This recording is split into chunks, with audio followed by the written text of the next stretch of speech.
ব্যবসায়িক শ্রী রঞ্জিত ঘোষ, ওনার পুত্র শ্রদ্ধেয় শ্রী হৃদয় ঘোষ মহাশয়, ওনার নামে নাকি একটা ভুয়ো তথ্য এবং সোশ্যাল মিডিয়ায় একটা খবর ছড়িয়েছে। তো সেই দিকটা আমরা লক্ষ্য করলাম যে খোয়াই বাজারে এসে দেখলাম মানুষের মুখে মুখেই হৃদয় ঘোষের নাকি একটা রোগ হয়েছে। জিজ্ঞেস করলাম কি রোগের শুনেছি কি না, তো বলেছি ওনার নাকি এইডস হয়েছে।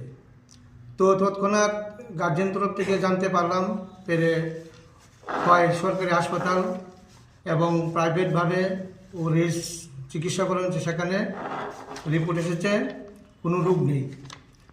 তো এই বিভ্রান্তমূলক যে একটা সামাজিক অবক্ষয় সমাজের মধ্যে, সেটা আইনিভাবে ব্যবস্থা নেওয়ার জন্য এবং সকল শুভবুদ্ধি সম্পন্ন মানুষকে সেই দিকটা নজর দেওয়ার জন্য বলছি।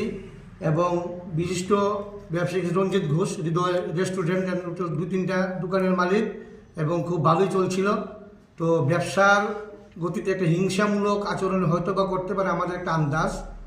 তো সেই দিকটা সকলকে, সমস্ত ত্রিপুরাবাসীকে এবং খোয়াইবাসীকে আমরা বিনম্রভাবে অনুরোধ করছি, ওনার ছেলে সুস্থ, এমন কোনো রোগ নেই।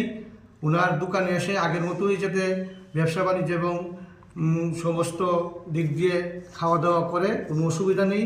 এবং